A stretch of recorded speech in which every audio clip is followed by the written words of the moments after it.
സിർസയിൽ പാകിസ്ഥാന്റെ മിസൈൽ വീഴ്ത്തി ഇന്ത്യ. പാക് വ്യോമതാവളങ്ങളിൽ കനത്ത പ്രഹരമേൽപ്പിച്ച് മറുപടി. ഇന്നലെ വൈകിട്ടാണ് ആക്രമണമുണ്ടായത്. ഡൽഹിയിൽ നിന്ന് 250 കിലോമീറ്റർ അകലെയാണ് സിർസ. ഡൽഹി ലക്ഷ്യമിട്ടായിരുന്നു പാകിസ്ഥാന്റെ മിസൈൽ ആക്രമണമെന്ന് റിപ്പോർട്ടുകളുണ്ട്.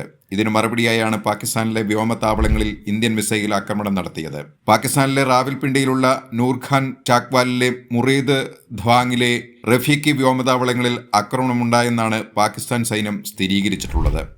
തുടർച്ചയായ രണ്ടാം ദിവസവും പാകിസ്ഥാൻ വിവിധയിടങ്ങളിൽ ഡ്രോൺ ആക്രമണം നടത്തി. ആക്രമണ സജ്ജമായ പാക് ഡ്രോണുകൾ രാജ്യത്ത് 26 ഇടങ്ങളിൽ കണ്ടെത്തിയതായാണ് വിവരം. വടക്ക് ബരാമുള്ള മുതൽ തെക്ക് ഭുജ് വരെയുള്ള ഇടങ്ങളിലാണ് ഡ്രോണുകൾ കണ്ടെത്തിയത്. രാജ്യാന്തര അതിർത്തിയിലും നിയന്ത്രണ രേഖയിലും ഡ്രോണുകളുടെ സാമീപ്യമുണ്ടായെന്ന് സർക്കാർ വൃത്തങ്ങൾ പറയുന്നു. വ്യാഴാഴ്ച പാകിസ്ഥാന്റെ ഭാഗത്തുനിന്നുണ്ടായ കനത്ത ഡ്രോൺ ആക്രമണങ്ങൾക്ക് പിന്നാലെയാണ് വീണ്ടും പാക് പ്രകോപനം. വിദേശകാര്യ മന്ത്രാലയത്തിന്റെയും പ്രതിരോധ മന്ത്രാലയത്തിന്റെയും നേതൃത്വത്തിൽ പ്രതിരോധം ശക്തമാക്കാനാണ് തീരുമാനം.